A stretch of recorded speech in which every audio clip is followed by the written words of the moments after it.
Paramashivoham. Om Nityananda Paramashivoham. Om Nityananda Paramashivoham. Om Nityananda Paramashivoham. Om Nityananda Paramashivoham. Om Nitya.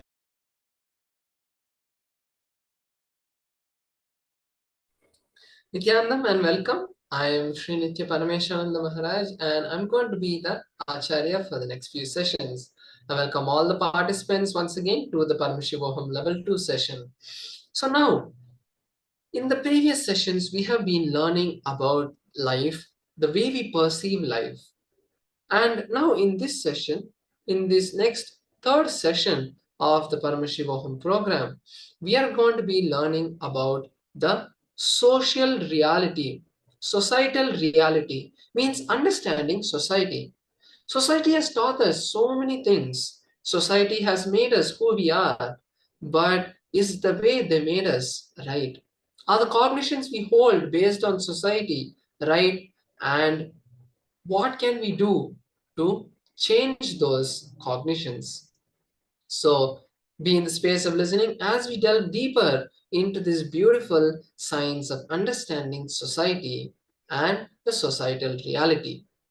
So now let's understand societal reality from Swamiji as he shares the powerful cognitions and how to change our cognition on society.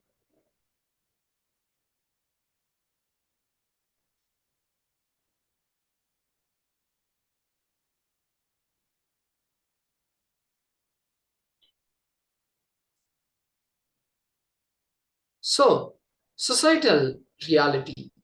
The second most common way in which you experience reality is what Swamiji calls as the societal reality, defined by the society around you. Societal reality exists as a reality for a specific period of time. Societal reality exists due to the agreement or consensus within a group of people, meaning this is the reality that is real just because of a group of people agreed to that reality.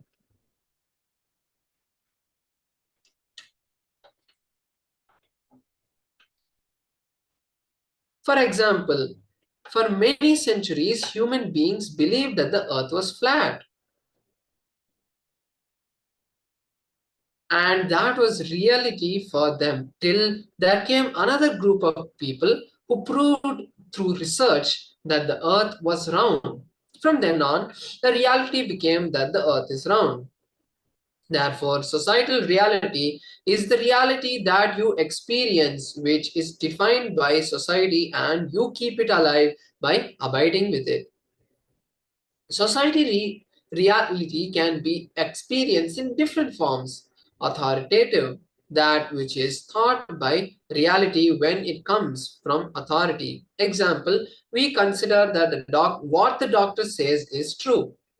Societal reality can be experienced in different forms. Reasonable, that which is thought to be reality because it is considered to be reasonable by a group of people. For example, the cost of commodities in respective places is a common consensus among the group of people living in that place.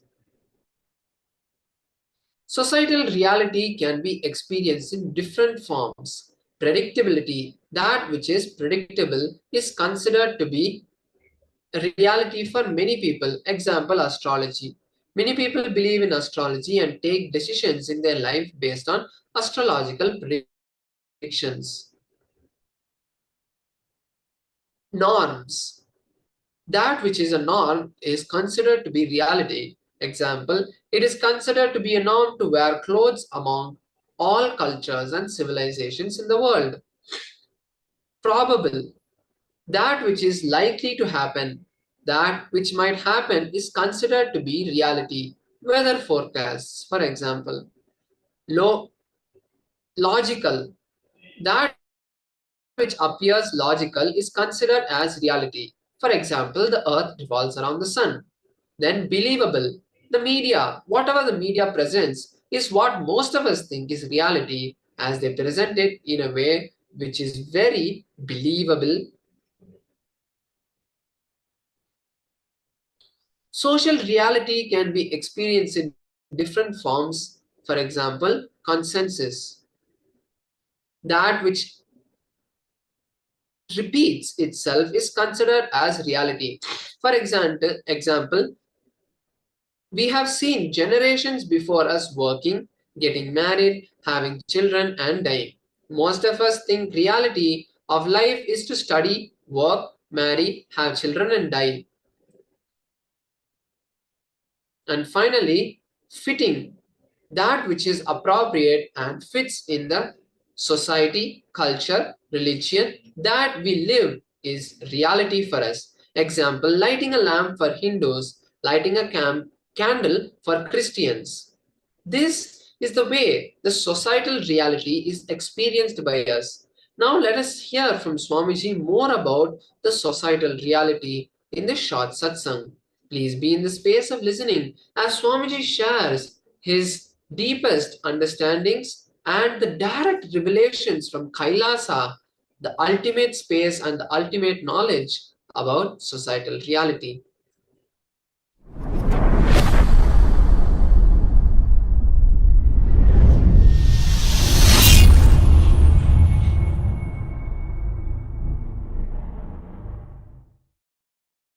Paramashiva's direct message from Kailasa.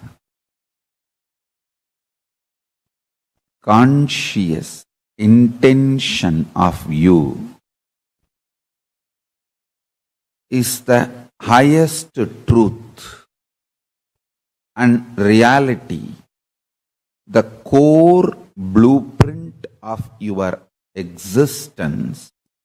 So, conscious intention is only the living identity of you as per Kailasa. Now, I tell you, this is the most healing, sweetest good news message I received from Paramashiva, and also this whole message was mapped into me and expressed by the grace of Ganapati.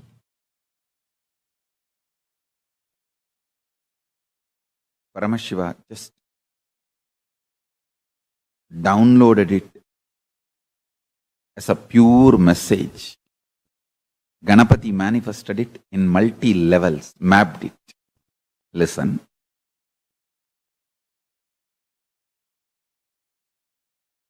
I'll try to expand on this one truth.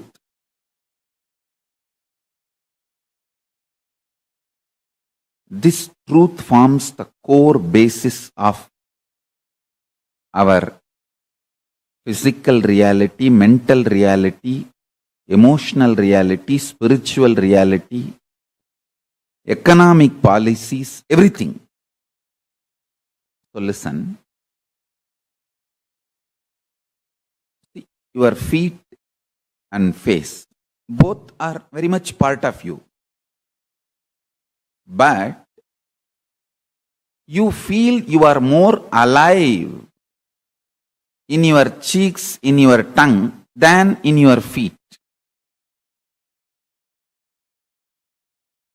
Because the degree of existence, the percentage of your manifestation, psychologically, emotionally differs. Listen. your feet, your face, your eyes, your tongue, everything is part of you. But you always feel you exist more in your cheeks, in your eyes, than in your feet.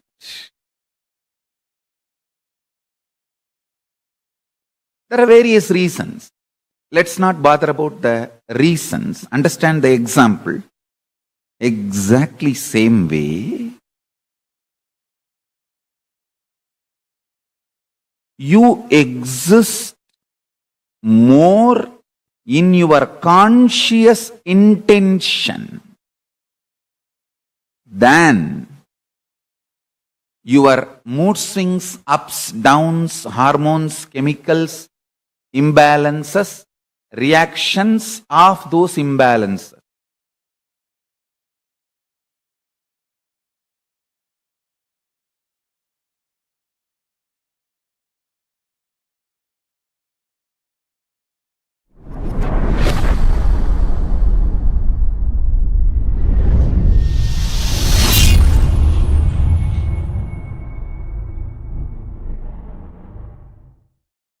All the 5 perceptions you carry about sex, all the 7 perceptions you carry about death. I will explain all these 5, 7, everything. Why I am saying 5, because the Muladhara has a 4 petal and center core. That's why 5. Muladhara is the chakra, the sex chakra. Swadhisthana carries 7. It's actually the 7 perceptions of death, 5 perceptions of sex, 7 perceptions of death. All these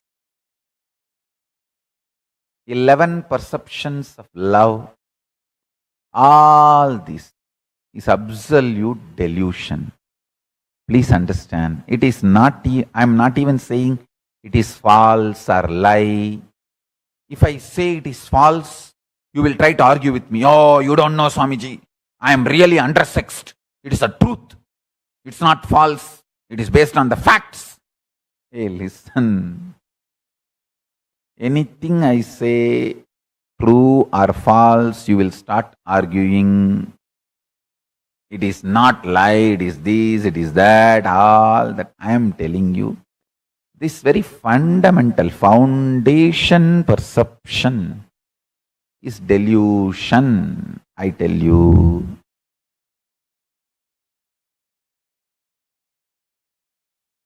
If you know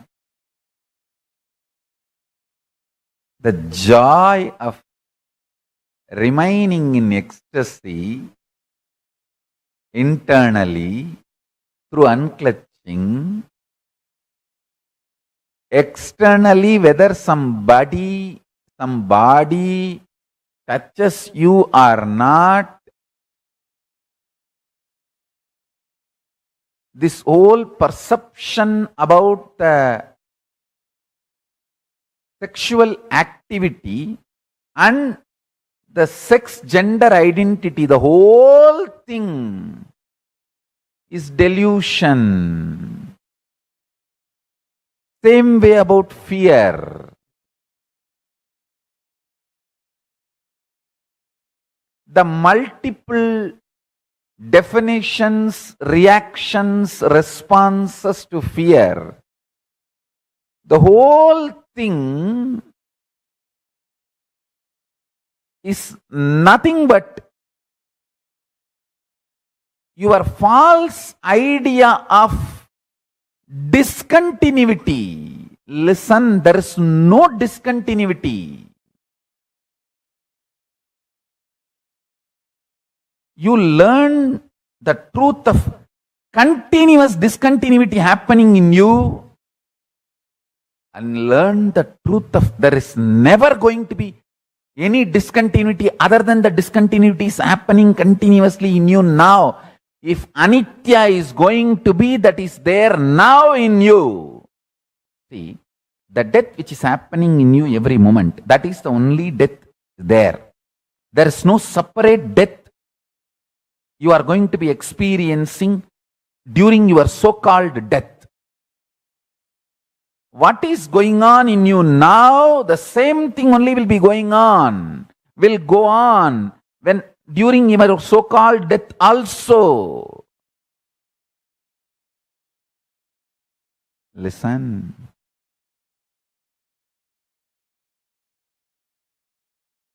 Now trying to forget, cover up the continuous death happening in you is looseness, crankiness, and trying to exaggerate and feel frightened about the death which is going to happen during your so-called death is craziness.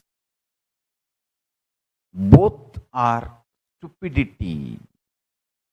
See the death happening now continuously in you by unclutching. Realize there is not going to be any separate death even during your so-called death. It is just Control-Delete button.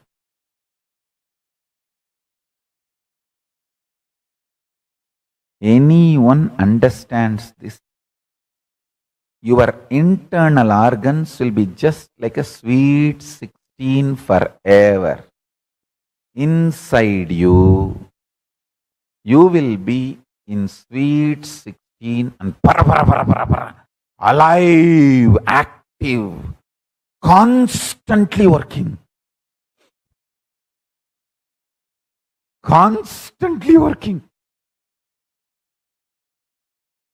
Sometimes I feel very compassionate to people who are around me, especially Adinavasis, how they are coping up with my aliveness, too much alive, and too much of activism, and ability to perceive things, and ability to plan, and ability to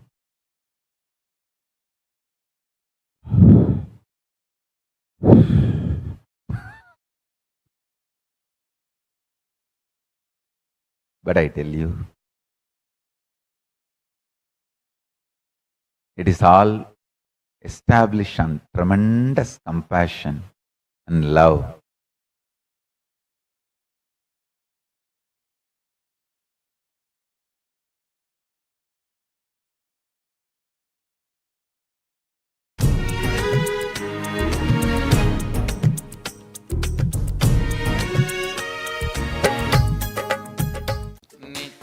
नित्यानन्देश्वर समारम्भाम् नित्यानन्देश्वरि मध्यमाम् अस्मदाचार्यपर्यन्ताम् वन्दे गुरुपरम्पराम्.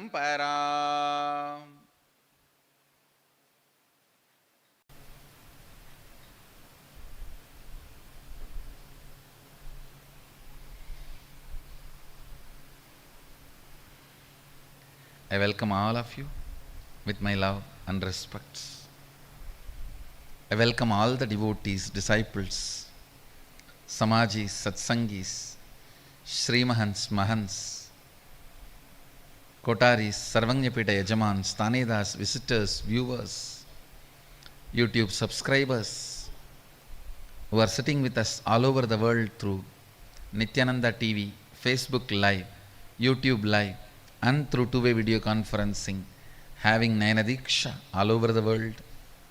I welcome all of you with my love and respects.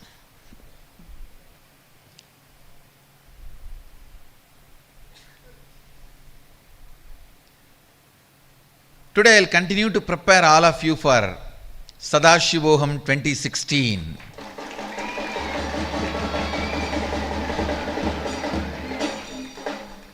I'll start the satsang by answering your questions which you all sent about the third eye, and Sadashivoham 2016, I also give you the opportunity. Anybody wants to send any question related to third eye and the science I was explaining, Jiva Ishvara Jahat, 25 states of Jiva, 5 dimensions of Ishvara, 11 dimensions of Jagat. You can send all your questions to nithyanandayogam@nithyananda.org. Email. I'll answer. Now I'll answer already the questions we have received. Sri Nitya Ambananda Swami asks, what is the difference between Shivoham and Sadashivoham and Nithyanandoham? Which state is the highest and ultimate? Which should we follow, use and be in? Understand, all these three are 3 different names. State itself does not differ, but the expression differs. State itself does not differ, expression differs. You can just experience and keep quiet, and you can be keeping quiet without experience also in dullness. So, sometimes with experience, you can just be silent. Sometimes you can start expressing only the teachings. Sometimes you can express teachings and initiation both. Sometimes you can express teachings, initiations and extraordinary powers. So the various levels of expression is expressed, addressed with various names. Aham Brahmasmi, Shivoham, Sadashivoham, Nithyanandoham. All these are just various words used for various expressions. State itself does not differ, does not change.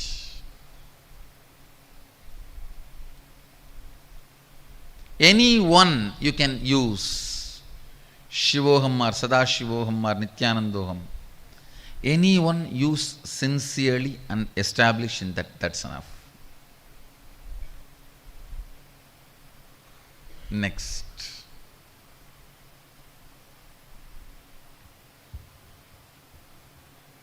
Sanjay Sharma asks, Bhagwan, some time ago in a satsang had mentioned that the Chit Sabha does not exist. He did not exist, nor did we have the audience, nor did we the audience. He mentioned that when we observe through the third eye, there is no one on the Simhasan. A few people also witnessed the emptiness on the throne and reported the same. The question therefore is existential reality restricted to just cosmos-created objects such as sun, moon, planets, rivers, mountains, etc.? Or does it also include man-made visualized structures and institutions, etc.? What exactly is under the cover of Maya in reference to the first paragraph? Understand, Sanjay, the question you are asking, Bhagavan some time ago in a satsang you had mentioned that the Chit Sabha did not exist, he did not exist, nor did we the audience. And then you are asking this experience. People saw and no one was in the Simhasan. This experience and the theory of Maya, matrix and all that. Listen. When I said nothing exists, I want to give you the experience that whatever you are seeing, 100% not real. I want you to understand that. Next step, Same way I want to tell you, whatever you are seeing, 100% is not unreal. Listen. Yesterday I gave you the example of tiger chasing you, Ganga flowing. The existential reality, tiger chasing, Ganga flowing. If you understand these two examples, you will understand which is existential reality, which is Maya. You are asking sun, moon, planets, river, mountains, only their existential reality are the man-made institutions, real. Understand, listen. Man-made buildings are real. Man-made buildings are real. Even if you don't see, they will be there. For the time being, for the time period. Whether you are there or not, it will be demolished the time after that certain time period. If you are there, you will maintain and renovate. So it may be alive. They are there. They are existentially real. Existentially real does not mean immortal. Even Ganga is not immortal. Himalayas is not immortal. Existential real does not mean immortal. Please don't try to confuse it. But the concepts which is supposed to operate on the buildings are not existential reality.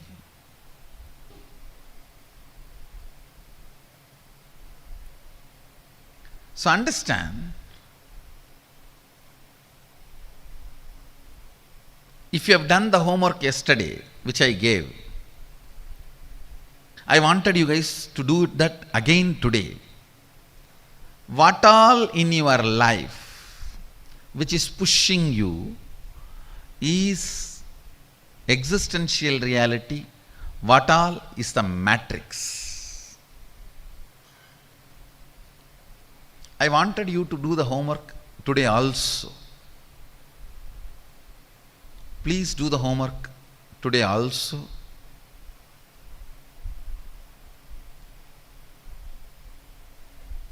Then these questions will disappear. And send the questions which you face after you practice. The questions you face after you practice. Send it here. I'll be happy to have them and respond to you. With this, I bless you all. Let you all radiate with integrity, authenticity, responsibility, enriching, causing, living Shuddhadvaita Saivam, the eternal bliss, Nityananda. Thank you. Be blissful.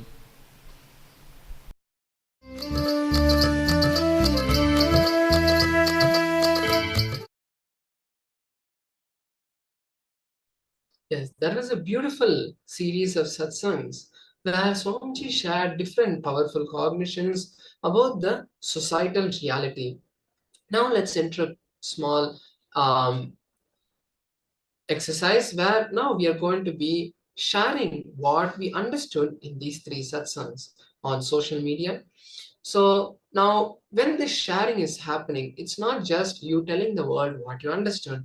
When you share, it is a process that Swamiji wants you to do. When you do what Swamiji wants, the powerful cognition will go deeper.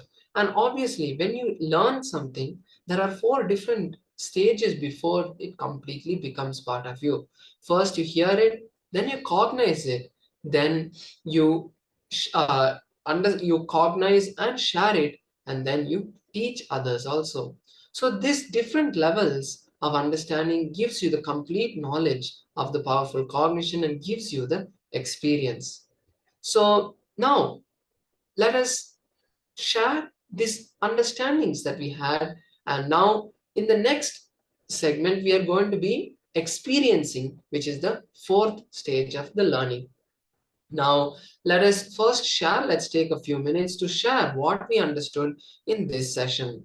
Please start writing down if you want, what you understood during this session.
Yes, and so with this, we now move to the next session. So now, the next segment, we are going to be experiencing this powerful cognition of going beyond the societal conditioning and the societal reality by manifesting the powers of Paramashiva. So in today's power manifestation session, we are going to be manifesting the power of remote vision. So I'm going to be first explaining how we are going to be manifesting and then move further.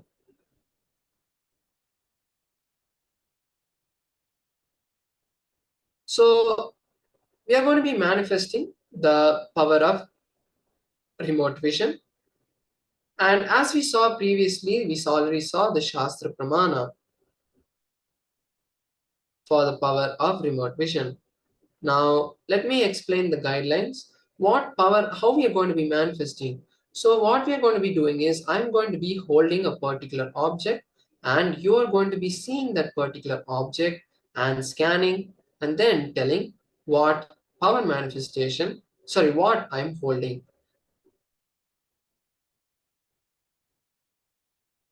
So, now let's get ready to manifest the power.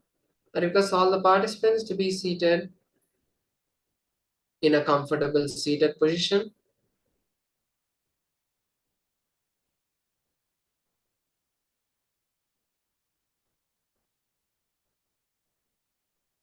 Now visualize Swamiji, and as we saw in the Shastra Pramana, the technique, visualize Swamiji as the vast etheric space, Vyoma Karam. Visualize that intense, vast etheric space, that vast form of Swamiji. Now chant the Mahavakya and see the object I am holding. Om Paramashivoham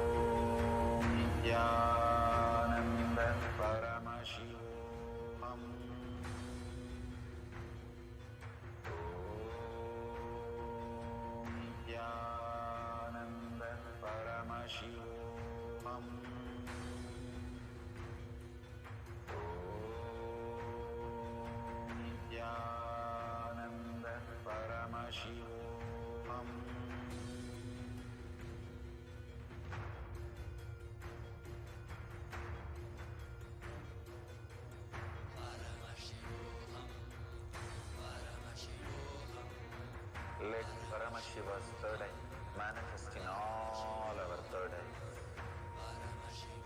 Let the Amrita pour, let the Varni open up, manifest in all of us.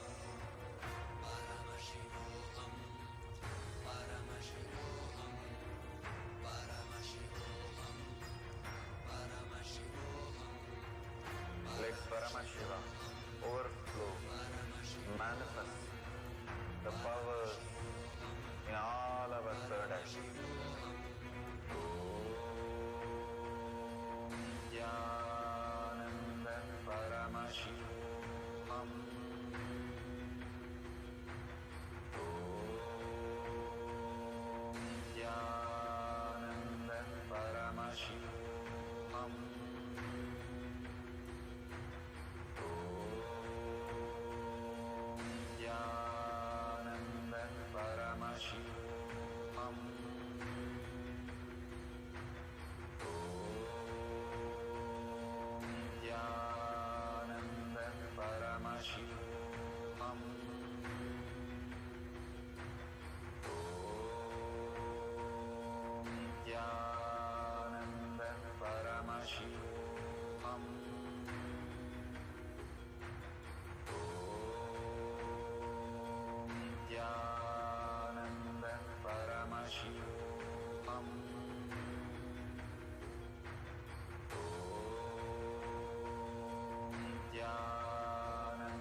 Yes, now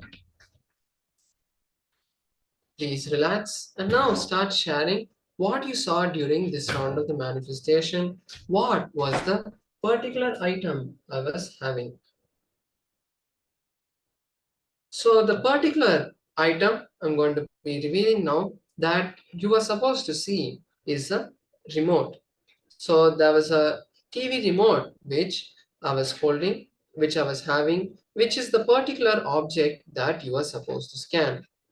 So now with this, we will be moving into the next session. You can share what you saw during this round of the manifestation, and you can also share in social media. So with this, now we'll be moving into the next session. Now in this next session, we are going to be seeing about the powerful cognition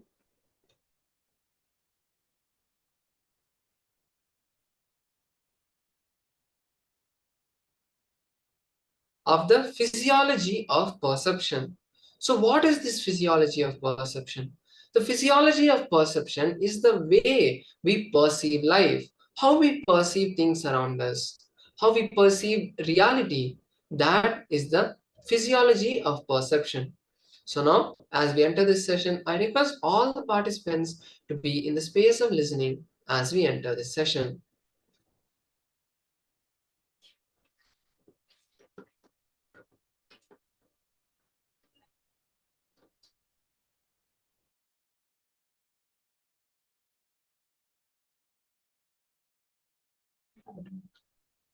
Yes, so the physiology of perception.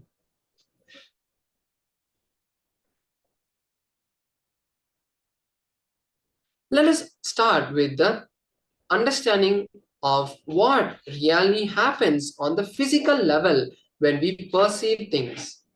When there is a perception of physical reality, the various parts of the brain show a change in neural activity as the neurons, which are the basic building blocks of the nervous system, fire in synchronicity. This results in a random visual pattern of lighting being perceived as scientific shapes, specific shapes and forms. This is how the input from each of our senses is perceived as an experience of particular sound and sense. The act of perception changes that chaotic state into some sort of an order that becomes both the scene in the outside world and process of the scene in the inside seer, as the activity in the nervous system is same at the same time. At the moment of seeing, the probability of what is seen collapses into a specific form. In the Bhagavad Gita, Bhagavan Krishna, the Lord and the Master chooses to give Arjuna the experience of Krishna's cosmic form. Until then, Arjuna had seen Krishna only as a 6-foot handsome friend. But upon Arjuna's request, after Krishna sees that Arjuna is ready to receive the cosmic form, expresses to him, he gives the cosmic darshan, the Vishwarupa Darshana. Arjuna then sees Krishna's manifestation of the entire cosmos in all its seeming chaos. He cries out, "O Lord, I can see all the gods, deities in your body. I can see all the sages and divine serpents. I can, O Lord of the universe, see many arms, stomachs, faces, eyes, and your limitless form. O universal form, I cannot see your beginning, middle, or end." Arjuna is unable to bear the experience because he loses his intellectual control over things. He begs for equilibrium, meaning he wants his mind to be under his intellectual control again. He wants to know the cause effect of things and feels that they are in his control because the experience rips him away from his perception of the cause and logic itself.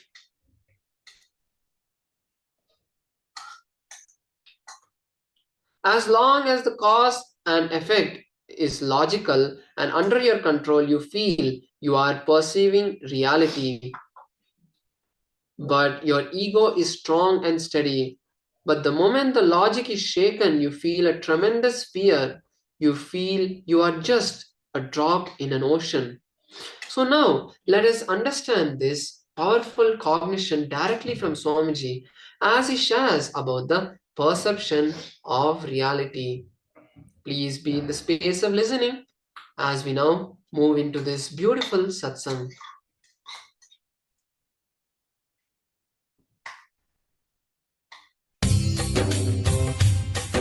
स्वभावचिन्मयानन्दं कृपापूर्णं जगत्पतिं हरिषड्वर्गजेतारं नित्यानन्दगुरुं भजे स्वभावचिन्मयानन्दम्.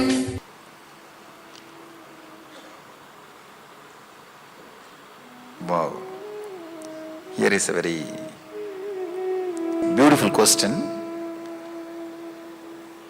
Somebody is asking, Swamiji, you say there is no scale to find out whether the state in which we are there is reality or not.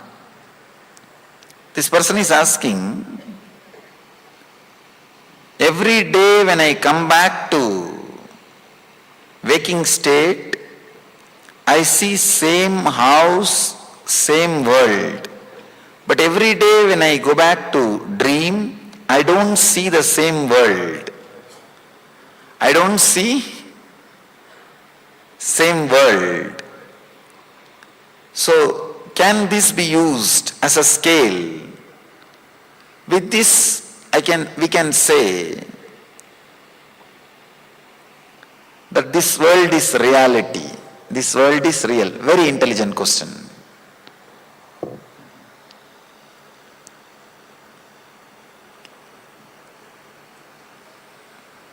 Volunteers can stop collecting the question. Maybe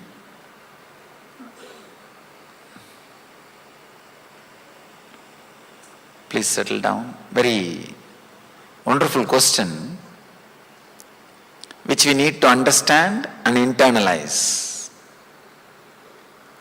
Maybe I can give you a simple sketch of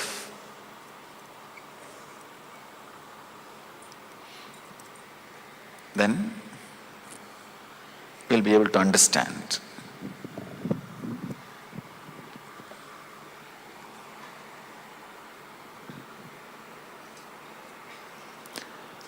Let us analyze one night dream. For example,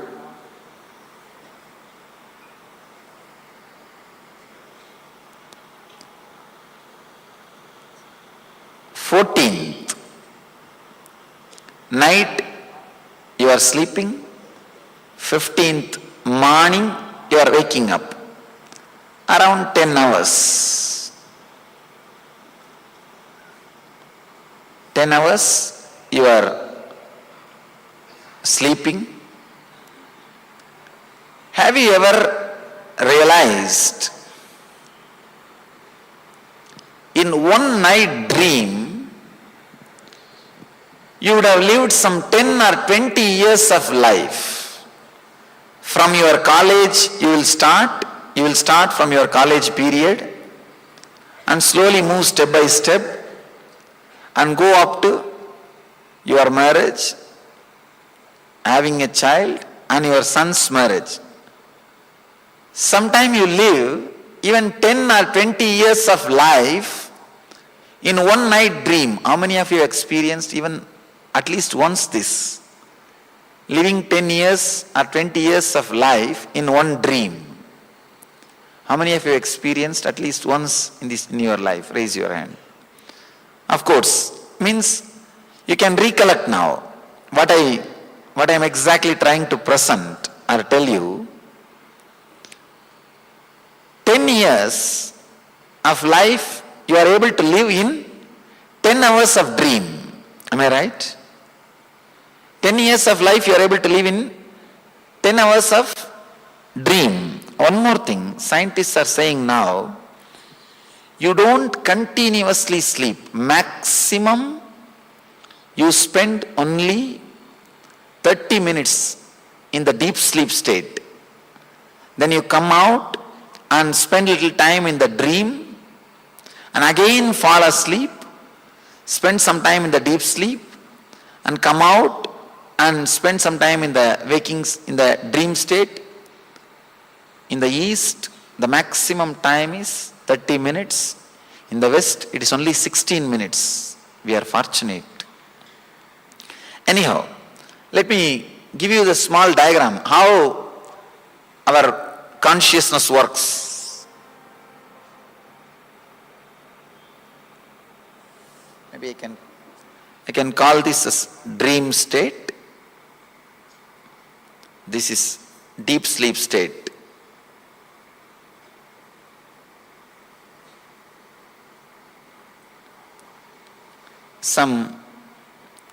You fall into the deep sleep, maybe half an hour you spend there, then come back to the dream and go through some dreams, again fall asleep, spend some half an hour, come back, again go through some dreams, again fall asleep, come back, go through some dreams, again fall asleep. This is the way you are moving. This is the way you move between dream state and deep sleep state. Understand, in one night, 10 hours you dream as if you lived 10 years of your life. Means in the first episode, you see you are in college. The second episode, when you come back, you see you are getting married. In the third episode, you see you have a son. Maybe in the fourth episode, when you come back, you see your son getting married. An important thing you need to understand, when you fall asleep and come back, in these different episodes, you do see the same world even in the dream state. Am I right? You do see the same world in the dream state. Understand, it's a very subtle point, very subtle understanding. If you can catch, it will really lead to a very big clarity which can really revolutionize the way in which you think about your life, the way in which you try to solve the problems of your life. There is a beautiful story. One person was dreaming. In the dream he saw a tiger chasing him and shouting, "Oh, tiger is chasing me, save me, save me." There was another one guy sleeping next to him. He got up and he saw that his friend is shouting, "Tiger is chasing me, save me, save me." What he is supposed to do? He is supposed to just tell him, "Hey, get up." Instead of that, if he tries to supply some weapon, you don't know what will happen. He may kill himself or he may kill you. You do not know how to decide. If you understand these basic things, suddenly you will see the decision making will be revolutionized. The cognitive shift will happen in you. The way in which you think and the way in which you make decisions, the way in which you try to find out solutions for your problems will be different. Means you will start working towards the right solutions. The right solution at that moment for that person is just asking him, "Wake up." That's the right solution. Instead, if you are trying to find out any other solution, it will only lead to more and more problems, more and more difficulties.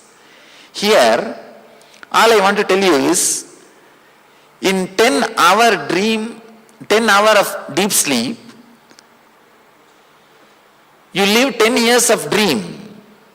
Means, many times you fall asleep and come back.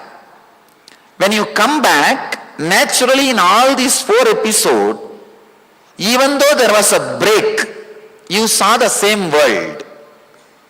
After break, seeing the same world cannot be the quality to define it is reality. That is what I mean. Please understand. After a break, if you see the same world, that cannot be the scale to define or say this is reality. Because this happens even in the deep sleep, even in the dream state, this happens. Even in the dream state, after a break, when you come back, you see the same world.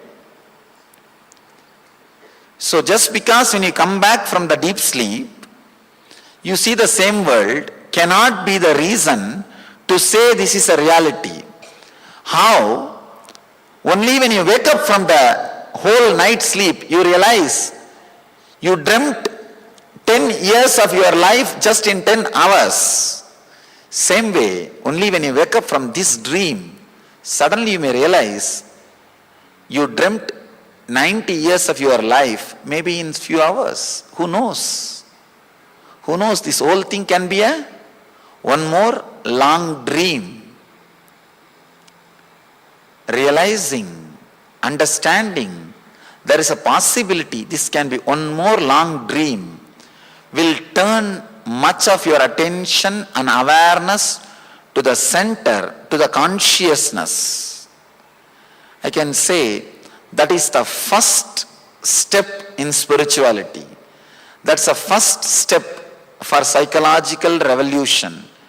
Again and again, our sufferings are giving a clear statement. We are holding on to emptiness. Our suffering is nothing but a clear statement from the reality. You are not living with the reality. But somehow we know how to cover.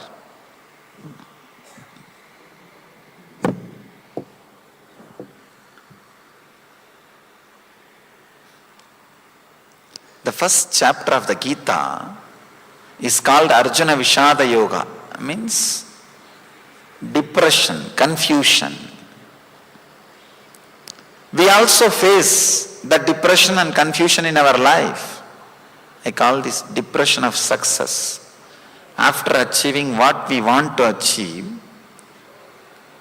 but realizing what far we want to achieve has not happened, a kind of a depression will happen in us. Very few rare intelligent people only understand that I am facing this suffering or depression because I am not living with the reality. Here, all I am trying to tell is just because you are seeing, do not think you are living with the reality. Usually I face another one question on the same line. Swamiji, not only I am seeing this world, even the people who are living around me are seeing this world same way. How can you say it is a dream?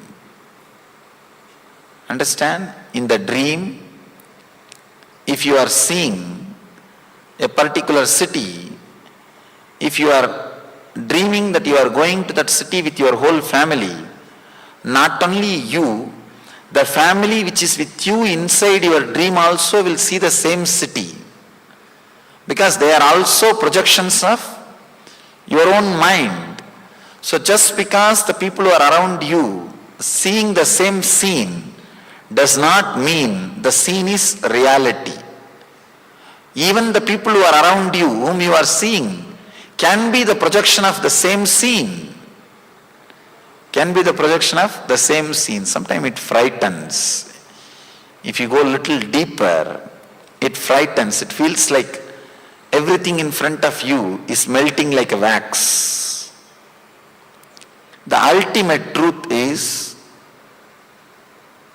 the stuff out of which your dream world is made, the same stuff, out of that same stuff with this waking state is also made. If your attention is centered on the stuff, naturally the inner healing cannot happen. If your attention is equally distributed on the consciousness and the stuff, that is what I call healthy life, balanced life. You will have the physical, mental health and the life. If your attention is totally centered on the consciousness, not on the stuff with which these worlds are made, that is what I call living enlightenment or Jivan Mukti. Whether you want Jivan Mukti or not, or whether you want enlightenment or not is secondary. But if you can turn little bit of attention towards the I consciousness, towards the truth, towards the center, suddenly you will see the tremendous inner healing happens. I always tell people, realizing this whole world is one more dream brings tremendous healing effect in you. Understand, for example, if you are facing some very big difficulty or depression, very clearly, consciously, if you realize this whole thing is a dream, you will see such big relaxed feeling or the inner healing happening on you. You can say that inner healing is what I call meditation. That restful awareness which happens in you is what I call satori, the first glimpse of samadhi.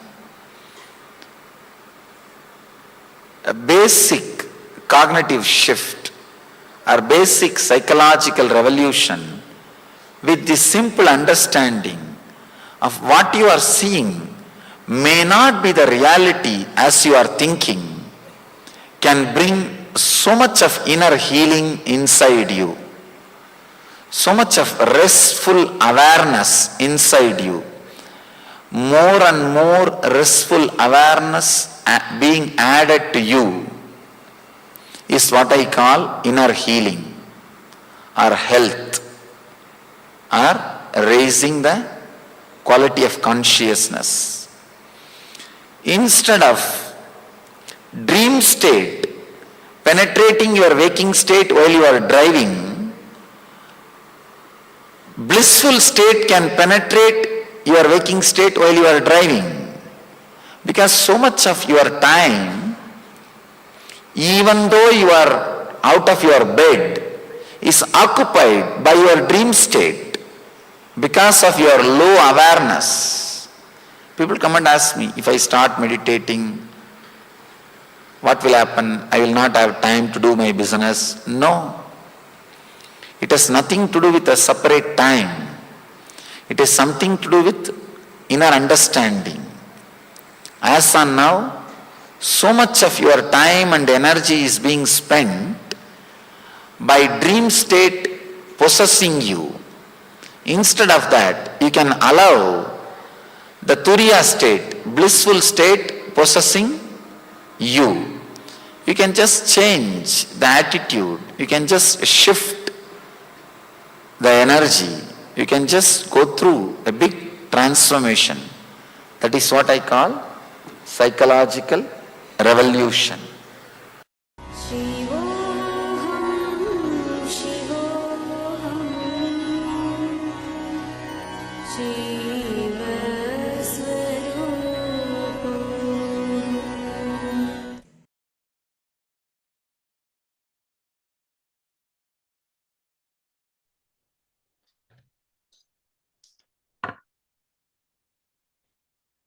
Yes, so that was a beautiful satsang where Swamiji shared the powerful understanding of the perception and the physiology of perception. So now let's again take a few minutes to share our understandings in the social media. So let's also see the essence of the session. Getting into the state of unclutching, contemplate on this truth and understand the various cognitions of completion, pen down and share what you understood from this beautiful session. Let's take a few minutes to share on social media what we have understood from this session.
now.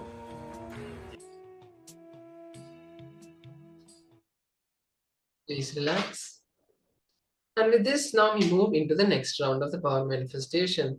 These powerful cognitions you have received about the seeing the reality, that is what we're going to be doing. In the reality, if we see, everything is connected and we are all connected through Swamiji.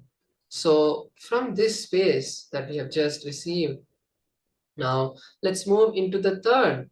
Let's move into the next round of the manifestation, manifesting the power of remote vision once again. So let me give you the instructions now. So once again, I'm going to be asking you to see a particular object that I'm holding, a particular object I'll be holding in my hand, and then you can share what you have seen in your third eye and then share it at the end of the manifestation. Now I request all the participants to please be seated in the space of unclutching. Close your eyes, visualize Swamiji, connect with him, and now let's start chanting the Mahavakya. Om Nityananda Paramashivoham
Let Paramashiva's third eye manifest in all our third eyes. Let the Amrita pour, let the Vanni open up, manifest in all of us.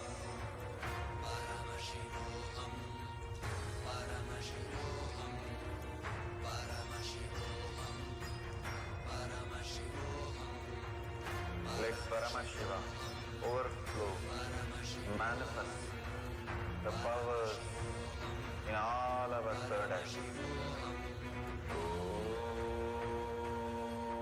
Nityananda Paramashivoham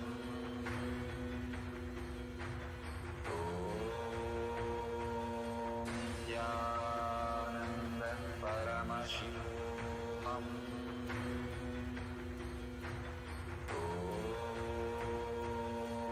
Nityananda Paramashivoham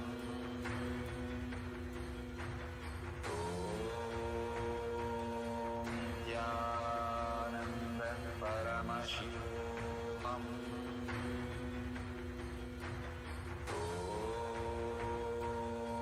Nityananda Paramashivoham Nityananda Paramashivoham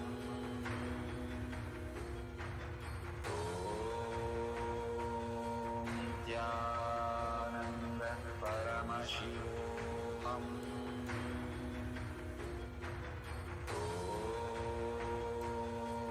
Nityananda Paramashivoham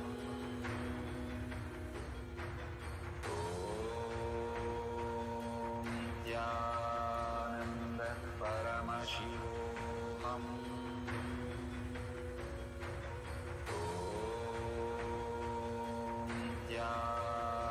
Nityananda Paramashivoham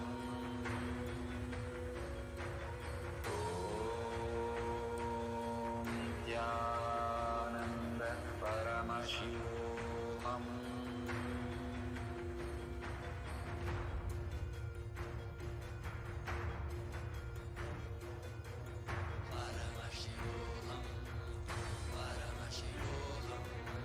Let Paramashiva's third eye manifest in all our third eyes. Let the Amrita pour, let the Vani open up, manifest in all of us.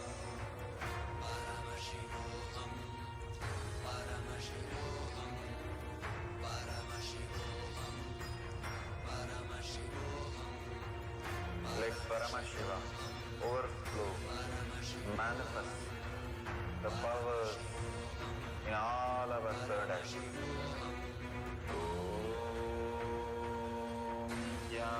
Nityananda Paramashivoham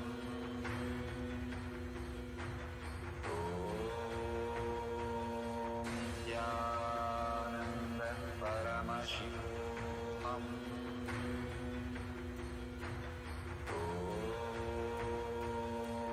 Nityananda Paramashivoham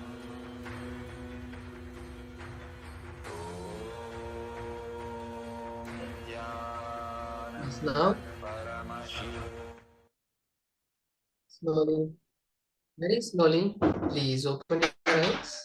And now, let us share what we saw during this round of the manifestation. So now you can share in the Zoom chat what you saw. What was the revelation that you had during this round of the manifestation? And as we share, let me also show you what was the object I was holding. So the object was this Atmalinga. The Atmalinga, the most precious gift that we can get from Swamiji, the direct deity of Paramashiva. This was the object I was holding for all of you. And if you've seen Paramashiva, Swamiji, or any God, that is perfectly fine. You have started the manifestation. And if you have seen the Atmalinga, you have manifested the power 100%. So that is beautiful. Now take this few minutes now as we move into the next session to share on social media your experiences. The next Acharya is going to be joining us and taking us into the next session. So with this, I leave you here to take a short break and share your experiences in social media. Thank you. Nityanandam. Paramashivoham Om Nityananda Paramashivoham Om Nityananda